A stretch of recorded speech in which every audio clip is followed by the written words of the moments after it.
Millions of Texas citizens have been affected by the power outage in the state that was triggered by the extreme winter weather. Dozens of people are dead and hundreds have suffered from carbon monoxide poisoning.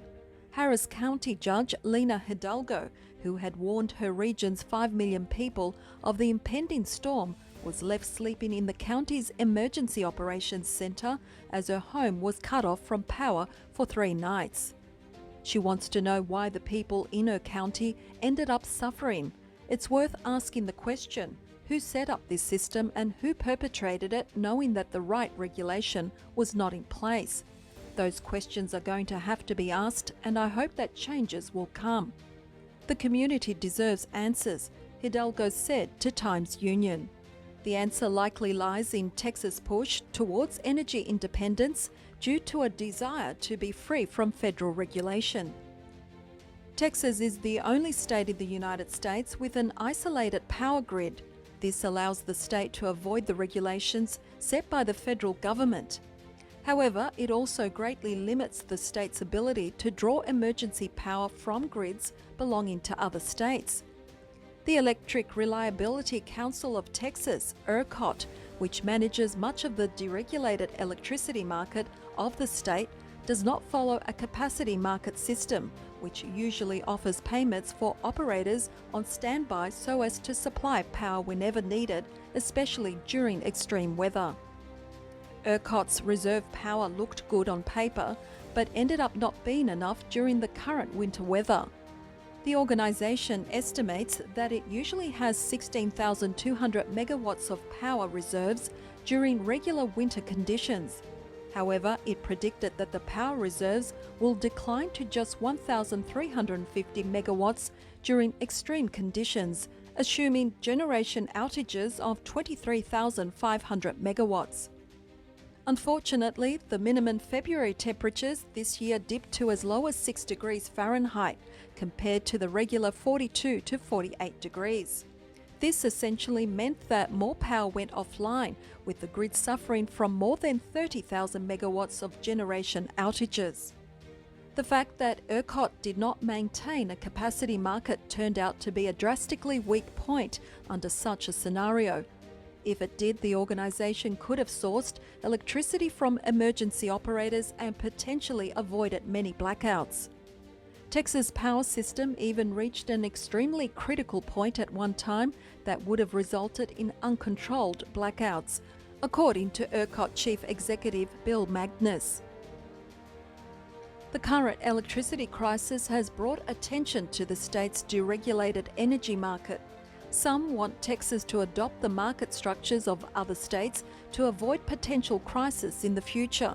However, many want the deregulated system to continue, but with adequate adjustments. I believe there is great value in Texas being on its own grid, and I believe we can do so safely and securely and confidently going forward. But it's going to take new investment and some new strategic decisions to make sure we're protected from this ever happening again, Republican Jeff Leach said to the New York Times. John Tesh, the former co-host of Entertainment Tonight, received the shock of his life back in 2015 when doctors diagnosed him with a rare form of prostate cancer. He was only given 18 months to live. Miraculously, Tesh survived not only for 18 months, but is presently living quite a comfortable life. The 68-year-old believes that the blessings in life he has received are due to the strength of his faith.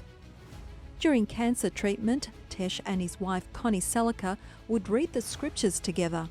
At that time, I was trying really hard to believe that everything was going to be all right. I was begging God for healing. And when Connie and I read the scriptures together, we learned that God wants us to have health and wellness, healing and prosperity. And the Bible speaks truth. It's the same yesterday, today and tomorrow, he said in an interview. Faith did not come easily to Tesh. In the beginning, he was incredibly angry at God for his cancer diagnosis. He was angry at everyone, including his wife. Tesh began drinking and was unable to tolerate the pitiful way in which people were looking at him. However, he soon found comfort in the Bible and the scriptures helped him get through one of the worst periods of his life. Tesh knows that staying positive is not easy to achieve. He believes that spending time at home reconnects a person with family members and his faith.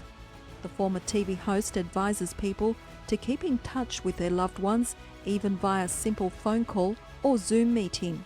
And what advice does he have for people struggling in the wake of the pandemic? The answer is still the same: faith.